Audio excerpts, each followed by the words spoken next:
آج ہماری بچیاں دین نہیں جانتی، گھر جا کے پوچھنا وضو کا طریقہ بھی نہیں آتا. جو ان کے مخصوص مسائل ہیں نا عورتوں کے، وہ بھی ان کو نہیں پتا ہے. انہیں سارے سیریل کے اداکاروں کے نام زبانی یاد ہے، رسول اللہ کی ازواج کے نام ان کو نہیں پتا ہے. یہ صورتحال ہے. ماں ہی جب نہیں جانے گی دین تو وہ اولاد کے اندر دین کیا منتقل کرے گی؟ اس لیے بیٹی پڑھاؤ. لوگوں کو آس سو جائے بیٹی پڑھاؤ بیٹی بچاؤ. ہمارے نبی نے 1450 سال پہلے بیٹی بچا کے بھی بتایا، بیٹی پڑھا کے بھی بتایا. پڑھاؤ اپنی بیٹیوں کو، دین پڑھاؤ، انہیں سیرت مصطفیٰ پڑھاؤ، سیرت ازواج طاہرات پڑھاؤ، سیرت سیدہ فاطمہ پڑھاؤ، سیرت سیدہ زینب پڑھاؤ. پڑھاؤ اپنی بیٹیوں کو، دین پڑھاؤ. ہم نے اپنی بیٹی کو ڈاکٹری تک پڑھایا، ٹیچر بنایا، کچھ لوگوں نے وکیل بھی بنایا. مجھے کچھ نہیں کہنا ان لوگوں سے، لیکن آپ سے پوچھتا ہوں کہ اپنی بچیوں کو مسلمان بھی بنایا؟ ہم نے اپنی بیٹیوں کو پڑھایا نہیں. بیٹیوں کو پڑھا. اگر بیٹی دین پڑھے گی، دیکھو دین پڑھنے کی برکت ملتی ہے. جو دین پڑھے گا اس کے اندر آخرت کی فکر پیدا ہوگی، آخرت کی سوچ بوجھ پیدا ہوگی. اب مالدار لوگ تو بیٹوں کو نہیں پڑھاتے تو بیٹیوں کو کیا پڑھائیں گے؟ دین کی تعلیم. شاہجہاں بادشاہ تھا، بادشاہ اپنی دونوں بیٹیوں کو اتنا پڑھایا کہ دونوں کو اس دور کی عالمہ بنایا. یہ جو رضیہ سلطانہ کا نام سنتے ہیں، اپنے وقت کی عالمہ ہے رضیہ سلطانہ، شمس الدین التمش کی بیٹی، بادشاہ کی بیٹی ہے. یہ جہاں آرا بیگم، یہ عالم ہے اپنے وقت کی. سرکار غریب نواز کی زندگی پر سب سے پہلے جس نے کتاب لکھی وہ کوئی مرد نہیں ہے، اسی عورت کو جہاں آرا بیگم کہتے ہیں. یہ مونس الاروا نام کی جو کتاب ہے سرکار غریب نواز کی زندگی پر، وہ جہاں آرا بیگم کی لکھی. بعد میں سب سیرت نگاروں نے، علامہ مشتاق نظامی جیسے شخص نے بھی جب غریب نواز پہ قلم اٹھایا تو جہاں آرا بیگم کے حوالے کے بغیر کتاب مکمل نہیں ہوئی. جہاں آرا بیگم نے کتاب لکھی. ہم نہیں پڑھا رہے اپنی بیٹیوں کو، اسی لیے بیٹیاں دین سے دور ہے. وہ غربت دیکھ کر کے ڈر جاتی ہے، انہیں نہیں پتا غربت کیا ہے. سیدہ فاطمہ جب پیٹ پہ پتھر باندھ سکتی ہیں، آج تو میں سمجھتا ہوں کہ کوئی پیٹ پہ پتھر باندھنے کی کسی کو نوبت ہی نہیں آتی. ایک دن میں نے سوچا، اللہ مجھے معاف فرمائے، میں آپ کو بتا رہا ہوں، مجھے بتانا نہیں چاہیے لیکن بتا رہا ہوں، اللہ ہمیں ریا سے محفوظ ہے. ایک دن میں نے سوچا کہ آخر میں نے بھی پیٹ پہ پتھر باندھنا ہے، لیکن پیٹ پہ پتھر باندھنے کی نوبت کب آتی ہے؟ میں ایک دن بھوکا رہا، دوسرے دن بھی بھوکا رہا، تیسرے دن میں نے کچھ نہیں کھایا، لیکن پیٹ پہ پتھر باندھنے کی کوئی نوبت نہیں آئی. اور انہی دنوں میرا پروگرام تھا جوار کے آس پاس کے علاقے میں، تو 3 دن تک تو میں لوگوں سے ٹالم ٹولی کرتا رہا. لیکن پھر کبھی کسی کو کچھ کہہ دیا چھوڑ دیا، کسی کو کچھ کہہ دیا چھوڑ دیا، کسی کو کچھ کہہ دیا چھوڑ دیا. لیکن پھر وہاں کے ساتھیوں نے پکڑ کر کھانا کھلا دیا کہ نہیں آپ کو تو کھانا ہی پڑے گا. کھا لیا کھانا. لیکن مجھے ان 3 دنوں کے اندر بھی پیٹ پہ پتھر باندھنے کی نوبت نہیں ہے. تو مجھے اس دن احساس ہوا، اس کا مطلب یہ ہے کہ 2-3 دن 5 دن بھوکے رہ کر پیٹ پہ پتھر باندھنے کی نوبت نہیں آتی. پیٹ پہ پتھر باندھنے کی نوبت کب آتی ہے؟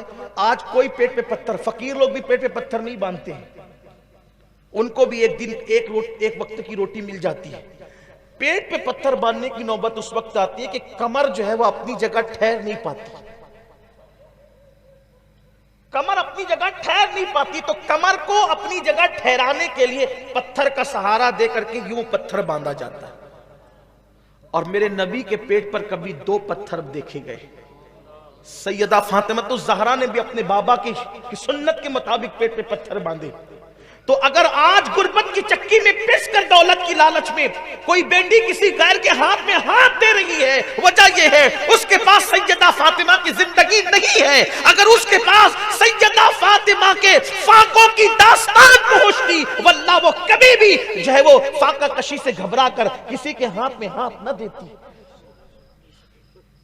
ہمیں اپنی بچیوں کو دین پڑھا، جو پڑھانا ہے پڑھاؤ، لیکن پہلے دین پڑھاؤ، سیرت مصطفیٰ سے قریب کرو۔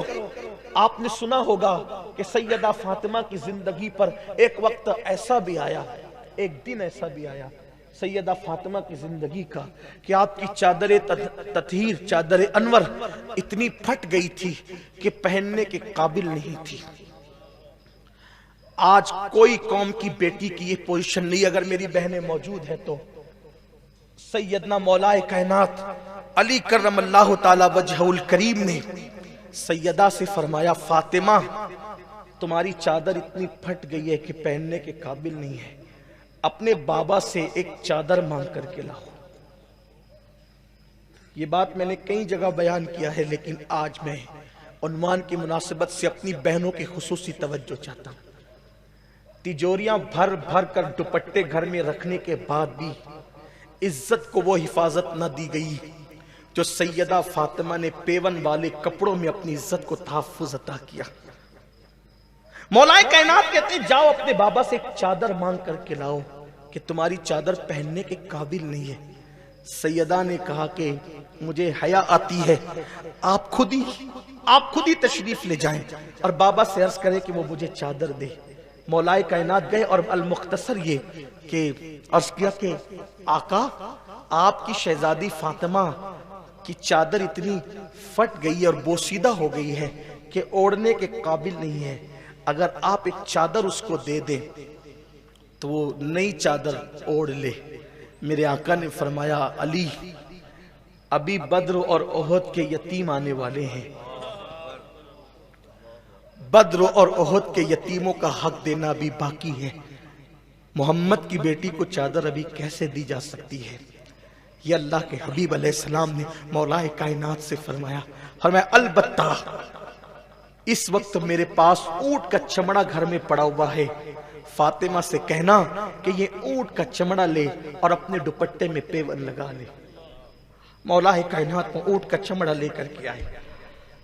میں قوم کی ان بیٹیوں سے پوچھنا چاہتا ہوں جو صرف بائک پر بیٹھنے کے دھوکے میں، اچھے لباس کی لالچ میں پوری قوم کو بدنام کر رہی ہے، پوری قوم کی بیٹیوں کو بدنام کر رہی ہے۔ اور آپ سے بھی کہنا چاہتا ہوں مسلمان ہو تو کچھ تو مسلمان ہونے کا خیال کرو۔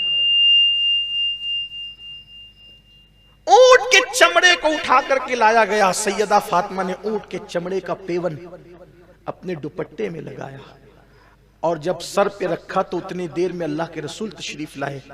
بیٹی کے سر پہ دوپٹہ اونٹ کے چمڑے کے پیون کا دیکھ کر حضور سے رہا نہیں گیا۔ باپ آخر باپ ہوتا، جو بیٹیوں کے باپ ہیں انہیں پتا ہے کہ باپ کے دل میں بیٹی کے لیے جذبات کیا ہوتے ہیں۔ باپ اگر عام انسان ہو تو بیٹی کے بارے میں اس کے جذبات اتنے حساس ہوتے ہیں۔ جس کا بابا رحمت للعالمین بیٹی کے سر پہ اونٹ کے چمڑے کا پیون کا دوپٹہ دیکھا، آنکھوں میں آنسو آ گئے۔ باپ کو روتا دیکھ کر سیدہ بھی رو پڑی، مولا کائنات بھی رو پڑے، حسنین کریمین بھی رو پڑے، پورا گھر رونے لگا۔ تو میرے آقا نے اب ان آنسوؤں کا خاتمہ اس طرح کر دیا، فرمایا فاطمہ کیا تم اس بات پہ خوش نہیں ہو کہ قیصر و کسریٰ کے بادشاہوں کے لیے دنیا کی نعمتیں ہیں، محمد اور آل محمد کے لیے جنت کی نعمتیں؟ یہ کس کے لیے تھا؟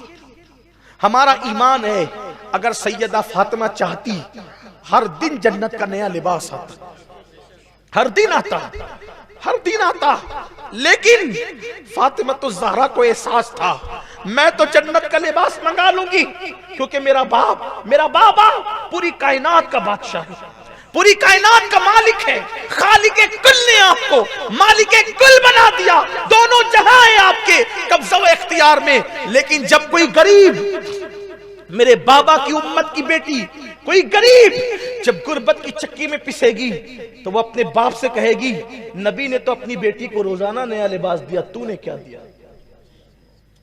تو سیدہ اختیار کے باوجود چمڑے کے پیون والے دوپٹے کو اس لیے اوڑھ رہی ہے کہ اے امت کی خواتین،